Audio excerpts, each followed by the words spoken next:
लेकिन कर्म अगर अच्छे करते हो, सुकर्म करते हो तो अच्छा होगा, बुरा नहीं हो सकता।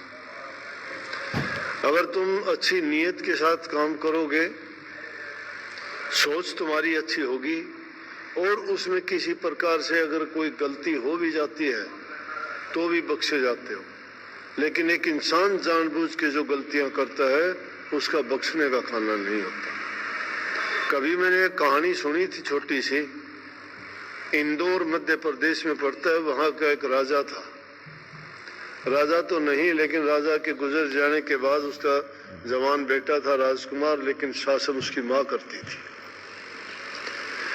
एक दिन राजकुमार अपने शाही सवारी में बैठ के, अर्थ में बैठ के और शहर में घूम रहा था, तो खुली सड़क थी, रास्ते खुले थे और उस पे सवार होकर जब भाग रहा था, धीरे धीरे चला। उसके बाद उसके घोड़ों ने भागना शुरू कर दिया, तो तेज रफ्तार से जब वो रथ दौड़ रहा था उसको बड़ा आनंद मिला।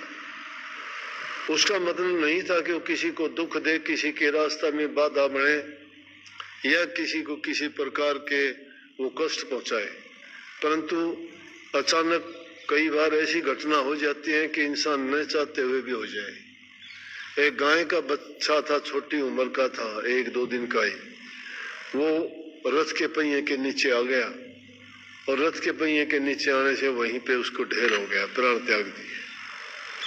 जब प्राण त्याग दिए उसको तो पता भी नहीं चला राजकुमार को, वो तो पहुंच गया, लेकिन कि अजीब और गरीब घटना हुई। आज तक प्रसिद्ध है ये घटना, इंदौर में उस स्थान का नाम भी रखा हुआ है। ये बातें झूठी नहीं है, अनुभव के आधार पर जो हमारे बुजुर्गों ने, हमारे से पहले जो हमारे बाप दादा या उनसे बड़े हुए हैं, उन्होंने अनुभव के आधार पर सारी बातें बताई हैं।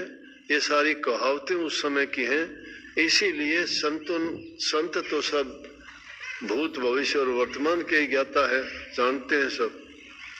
लेकिन उनके अनुभव के बताई हुई बातों पर अगर हम चलते हैं, उनको मानते हैं, तो हमें भी उनका परिणाम अच्छा मिलता है।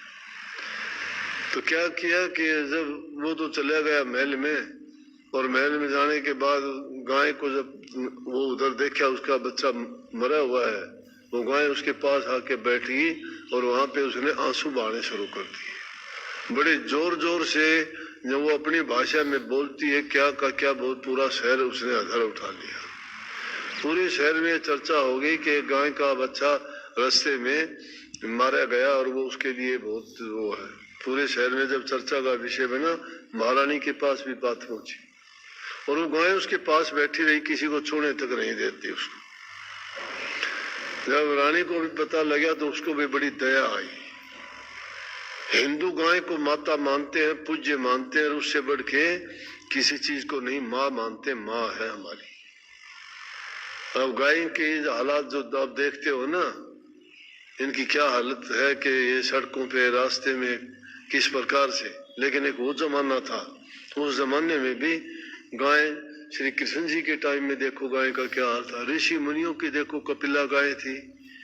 एक गाय हमारी माता है, माँ के समान वो हमें पालती है, हर प्रकार से, अपने दूध से, चमड़े से, जो भी उसका एक एक रोम रोम इंसान के काम आता है। तो जब महारानी को पता लगा तो बड़ी दयालु थी, उसने कहा कि ये काम किसने किया है, किससे हुआ है ये? बोला जिस किसी से भी हुआ है उसको सजा मिलेगी मौत की, क्योंकि वो गाय जैसे कर रही थी देखा नहीं गया कि उसको मौत की सजा मिलेगी, कोई भी हो जाए। अब जो देखने वाले लोग थे उन्होंने बता दिया कि तो इनका बेटा ही तो था। वो बात चलते चलते महारानी के पास भी गई, उसने कहा कि पता करो कौन था। उन्होंने बता दिया जाके कि तो राजकुमार था।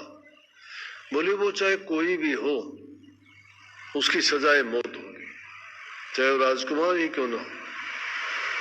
कितना न्याय था, कितने धर्म पर चलने वाले थे।